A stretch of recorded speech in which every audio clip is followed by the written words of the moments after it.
எல்லோருக்கும் வணக்கம் நண்பர்களே. பாசம் கண்ணை மறைச்சிருச்சு, அதனால தப்பு பண்ணிட்டேன் அப்படின்ற மாதிரி சில பேர் சொல்லுவாங்க.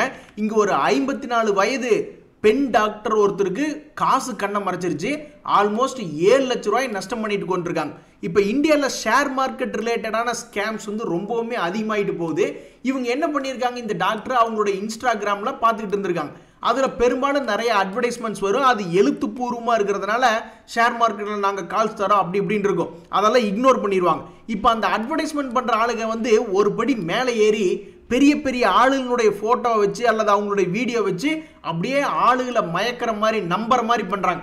நம்ம இந்தியாவிலேயே பெரிய பணக்காரர் முகேஷ் அம்பானி, அவருக்கு வேறு வேலை இல்லையா, அவருடைய வீடியோ போட்டு அவர் என்னமோ ஷேர் மார்க்கெட் கால்ஸ் தர மாதிரி அல்லது பெரிய பெரிய இந்த இன்ஃபோசிஸில் இருக்கக்கூடிய நாராயணமூர்த்தி அவர்கள் என்னமோ அவருடைய சாஃப்ட்வேர் ஏதோ ஒன்று அவருடைய கம்பெனி மூலிமா சாஃப்ட்வேர் ஒன்றை கண்டுபிடிச்சி இந்திய நாட்டுக்காரங்களுக்கு சேவை பண்ணுற மாதிரி என்னத்தையாவது ஒன்றை பேசி மயக்கிடுறாங்க. அப்படி தான் இந்த டாக்டர் என்ன பண்ணிட்டாரு, மயங்கி ஒரு வாட்ஸ்அப் குரூப்பில் போய் ஜாயின் பண்ணியிருக்கார். ஃபர்ஸ்ட் ஆஃப் ஆல் நீங்கள் இருக்கிற வாட்ஸ்அப் குரூப் விட்டு வெளியே வாங்க. தெரியாத ஆளுங்க கிரியேட் பண்ண வாட்ஸ்அப் குரூப் விட்டு வெளியே வாங்க. அதில் 4-5 பேர் செட் பண்ணி வச்சு டிஸ்கஸ் பண்ணுறாங்க. ஐயா நீங்கள் சொன்ன கால்ஸ் எல்லாம் வேறு லெவலில் போயிருக்கு, நான் ஒரே மாதத்தில் 1 லட்ச ரூபா சம்பாதிச்சிட்டேன், 10 லட்ச ரூபா சம்பாதிச்சேன்னு அவங்களுக்குள்ளே டிஸ்கஸ் பண்ணிக்கிறாங்க. திடீர்னு எவனாவது ஒருத்தன் ஹாப்பி பர்த்டே தலைவா, நீங்கள் தான் நான் இன்னைக்கு பர்த்டே கொண்டாடுறேன்னாவே நீங்கள் தான் காரணம், நீங்கள் கொடுத்த காலில் தான் எனக்கு 10 லட்ச ரூபா லாபம் கிடைச்சுன்னு ஏதாவது ஒரு ஃபோர்ஜரி பண்ணுறாங்க. உடனே தெரியாதனமாக நீங்களும் ஹாப்பி பர்த்டே அப்படின்னு நீங்கள் சொன்னீங்கன்னா கிடைச்சிட்டாயா ஒரு ஆடு தானாக வருது அப்படின்ற மாதிரி, என்ன டாக்டர் என்ன பண்ணுறீங்க, தேங்க்யூ அப்படிம்பாங்க. உடனே நீங்கள் நான் என்னங்க ஒரு 4-5 ஆப்ரேஷன் பண்ணுறேன், மாதம் ஒரு 2-3 லட்ச ரூபா வருது, அதை வச்சு தான் ஓட்டிக்கிட்டு இருக்கு அப்படின்னா, அப்படியா இது ரொம்ப கம்மியாக இருக்குது டாக்டர், நான் சொல்கிற மாதிரி பண்ணுங்க, அதில் பெரிய அளவில் பணம் வரும் அப்படின்னு சொல்லி அப்படியே பேசிய மைக்கி இருக்கிற பணத்தை பூரா தூக்கிட்டு ஓடிடுவானுங்க. பாவம் இந்த டாக்டருக்கு 7 லட்ச ரூபா கும்பாயிடுச்சு. நண்பர்களே பார்த்து ரொம்ப சூதானமாக இருங்க. நண்பர்கள் இந்த சமயத்தில் இந்த ஐடிஎஃப்சி ஃபர்ஸ்ட் பேங்க் அப்படின்ற ஒரு ஷேர் ஒன்று பார்த்துக்கிட்டு இருந்தேன். இந்த ஷேர்னுடைய வேலையே திடீர்னு நல்லா சந்தோஷமாக வச்சுக்கிறதும் அப்புறம் மனசுன நோகடிக்கிறமா தான் கடந்த 2-3 வருடங்களாகவே இவன் ட்ரேட் ஆகிட்டு இருக்கான். இப்போ கூட சமீபத்தில் 100 ரூபா வரைக்கும் போன பங்கு ஆல்மோஸ்ட் 70 ரூபா வரைக்கும் இறங்கிட்டு இப்போ 83 ரூபா இருக்கான். அப்போ மறுபடியும் இவன் சந்தோஷமாக வச்சுக்குவானா இவனுடைய முதலீட்டாளர்களை?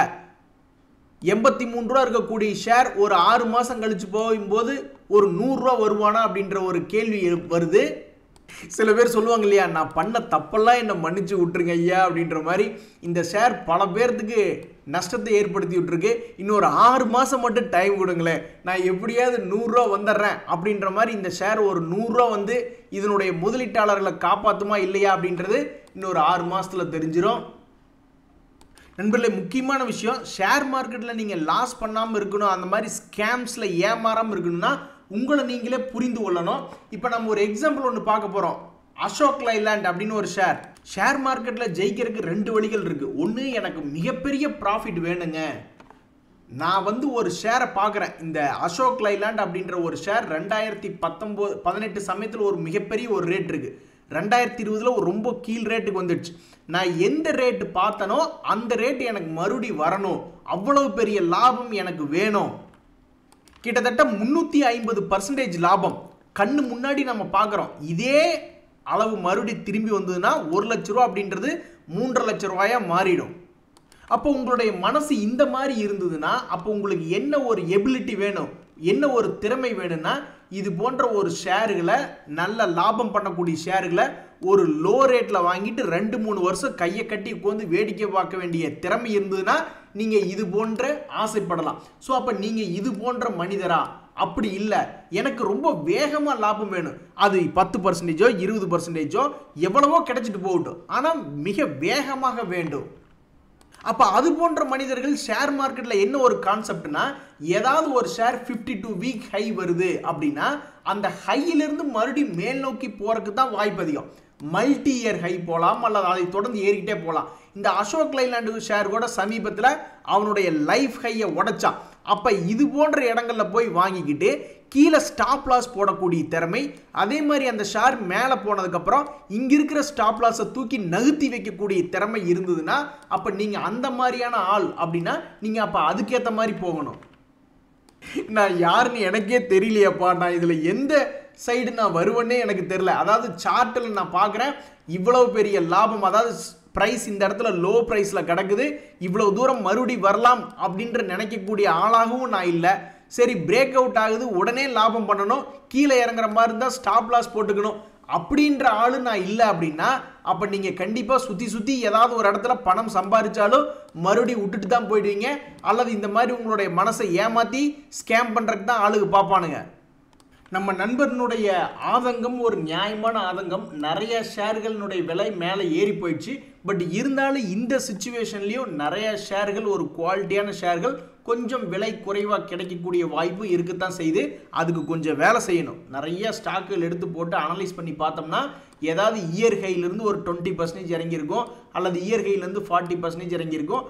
அவன்லாம் லாபமான கம்பெனியா அப்படின்ற மாதிரி கொஞ்சம் வேலை செஞ்சு பார்த்தா ஏதாவது சில ஸ்டாக்குகள் கிடைக்கிறதுக்கு வாய்ப்பு இருக்குது. ஆனால் நம்ம நண்பர் சொல்கிறது சத்தியங்க.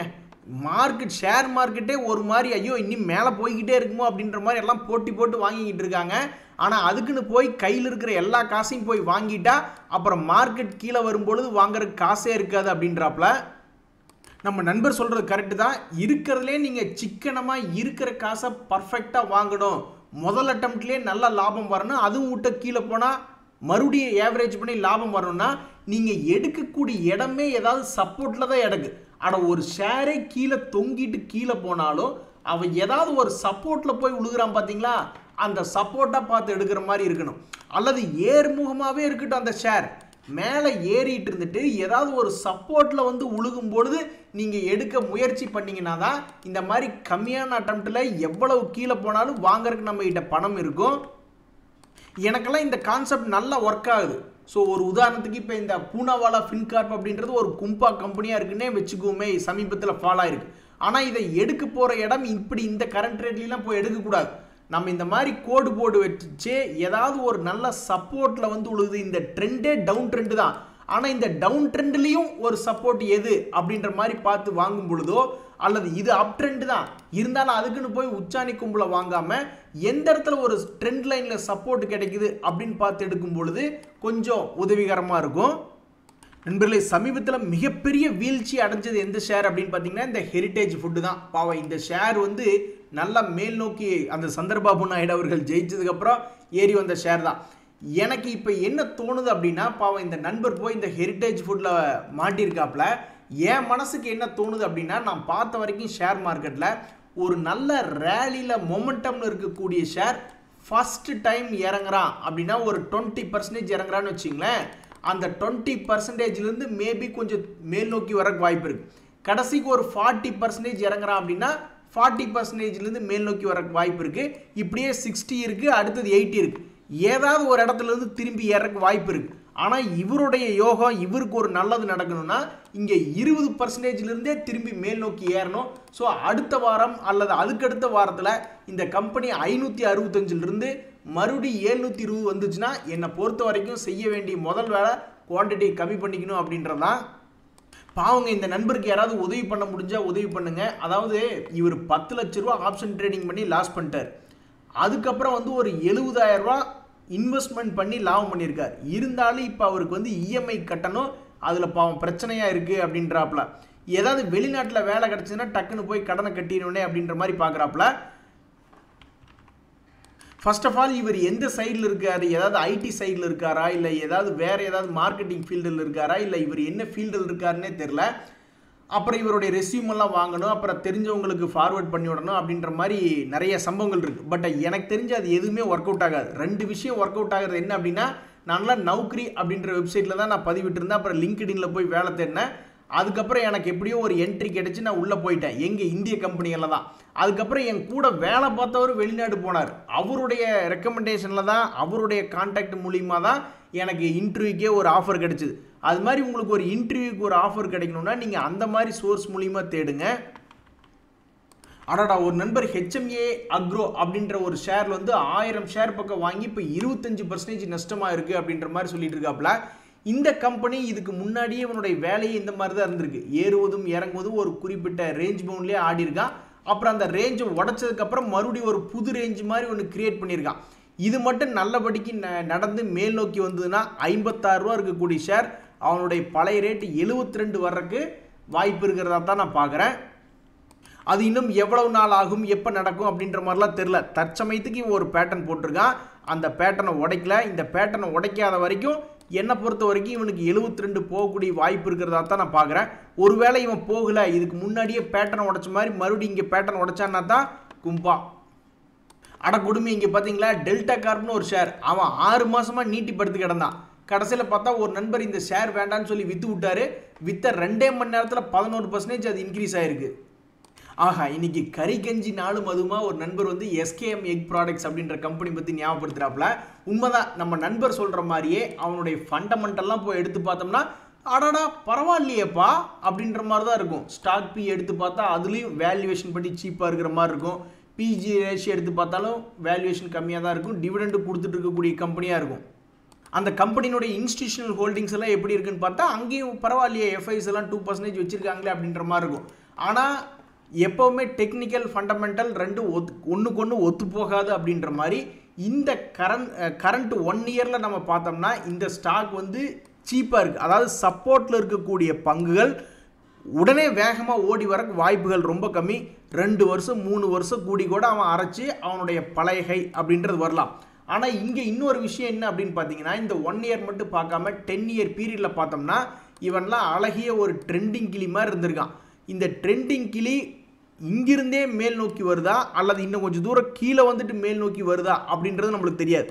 ஆக மொத்தம் என்னை பொறுத்த வரைக்கும் இந்த ஷேர்லாம் வந்து 2-3 வருஷத்துக்கு மேலே நின்று நிதானமாக போகக்கூடிய ஷேராக தான் நான் பார்க்குறேன். ஸோ இந்த ஸ்டாக்னுடைய மேபி ஃபண்டமெண்டல்ஸ் நல்லா இருக்குது. ஆனால் இதனுடைய டெக்னிக்கல் வந்து சப்போர்ட்டில் இருக்கிறதுனால இது வந்து ஒரு கும்பகர்ணம் மாதிரி தூங்கி அப்புறம் கொஞ்ச நாள் கழித்து தான் எந்திரிச்சு கண்ணை முழிக்கும் அப்படின்றது என்னுடைய கருத்து. நோ, இந்த பாவத்தை நான் செய்ய மாட்டேன். அதாவது மார்க்கெட் நல்லா மேலே தான் இருக்குது. இப்போ போய் என்ன ஒரு நண்பர் நிஃப்டியை வாங்குங்க அப்படின்றார். நான் வாங்கி அப்புறம் மார்க்கெட் கும்பா பாடிச்சுன்னா அந்த பாவத்தை நான் கையில் சுமக்கணும். நோ, நான் 4 நாள் நிஃப்டி வாங்குற மாதிரி கிடையாது. அட கடவுளை, இந்த கொடுமை யாருக்காவது நடந்திருக்கா? எனக்கெல்லாம் நடந்திருக்கு. அதாவது இவர் ஒரு கம்பெனியில் நான் வேலையில் இருக்கேன். ஃப்ரைடே ஆஃப் டே போட்டு லீவ் போட்டு போகலான்னு பார்த்தாக்கா 3 நாள் சம்பளம் பிடிப்பாங்களாமே. சரியான உருட்டு கம்பெனியாக இருக்கே அப்படின்ற மாதிரி சொல்கிறாப்புல. உண்மைதான், நான் இந்த மாதிரி தான் வெள்ளிக்கிழமை அதாவது வீக்கெண்டை கனெக்ட் பண்ணுற மாதிரி ஒரு நாள் லீவ் போட்டு போனேன்னு வச்சிங்களேன், டக்குன்னு 3 நாள் சம்பளத்தை பிடிச்சிருவாங்க. அது ஒரு கம்பெனியில் வேலை பார்த்தேன். நான் பார்த்தது 10-15-20 வருஷத்துக்கு முன்னாடி பார்த்தேன். ஒரு நண்பர் வந்து இப்போ இத்தனை வருஷம் கழிச்சு மறுபடியும் அதே மாதிரி தான் இன்னும் ரூல்ஸ் இருக்கும் போல். ஆக மொத்தம் நம்மளை லாங் வீக்கெண்டு என்ஜாய் பண்ணுறதுக்கு விடவே மாட்டாங்க. ஆனால் இங்கே பாருங்க நண்பர்களே, ஒரு நண்பர் கையை கருக்கிக்கிட்டு தான் அதை உணர்ந்திருக்கார். நிறைய பேர் கமெண்ட்டில் போடுறாங்க ஆப்ஷன் ட்ரேடிங்கில் கையை கருக்கிக்கிட்டோம்னு. இருந்தாலும் ஒவ்வொருத்தரும் அதை எக்ஸ்பீரியன்ஸ் பண்ணி கமெண்ட் போடுறாங்க. நம்ம நண்பர் 4 லட்ச ரூபா ஆப்ஷன்ஸில் லாஸ் பண்ணியிருக்காப்புல. ஆனால் இப்போ அதை விட்டு கம்ப்ளீட்டாக வெளியே வந்துட்டு மியூச்சுவல் ஃபண்டில் ஆல்மோஸ்ட் 1 லட்ச ரூபாய் திருப்பி எடுத்துட்டு அப்படின்ற மாதிரி சொல்லியிருக்காப்புல. அடாடா, இவர் தான் என்ன மனுஷன், சே வாய்ப்பே இல்லை. அதாவது இவருடைய போர்ட்ஃபோலியோவில் 2 ஷேர் இருக்குது. ஒன்று 250% ப்ராஃபிட்டில் இருக்குது, இன்னொரு 101% இருக்குது. இதை செல் பண்ணுறதுக்கு மனசே வரலையே அப்படின்றப்பல நீங்கள் வந்து உங்களுடைய லெவல் வேறு லெவலுக்கு மேலே போயிடுச்சு. ஒரு ராகேஷ் ஜூன்ஜுன்வாலா, ஒரு வாரன் பஃபட், அந்த மாதிரி ஒரு இனத்தோட நீங்கள் இனமாக போய் சேர்ந்துட்டீங்க. ஒரு நண்பர் நம்மளை 3 வீடியோ ஒரு நாளைக்கு போட சொல்கிறாரு. ஒரு காலத்தில் நான் போட்டுட்டு தாங்க இருந்தேன். 3 வீடியோ அப்படின்றதுல சும்மா கன்று மாதிரி நான் போட்டுக்கிட்டு தான் இருந்தேன். அதுக்கப்புறம் என்ன உடம்பு வளைய மாட்டேங்குது. இப்போ எனக்கு மயக்கமெல்லாம் கொஞ்சம் கம்மி ஆகிடுச்சினாலும் ஒரு கண்ணு சைடு வாங்கி போகுது. அதனால் ஆப்போசிட்டில் லைட்டு போடுறோம் அல்லது லேப்டாப் பார்த்துக்கிட்டே இருந்தோம்னாக்கா கண்ணு சைடு வாங்கியது. அதனால தான் என்னால் 3 வீடியோ போட முடியறதில்ல. இன்றைய தகவல் அனைத்தும் உங்களுக்கு உதவியாக இருந்ததுன்னு எனக்கு சந்தோஷம் தான். ரொம்ப நன்றி, வணக்கம்.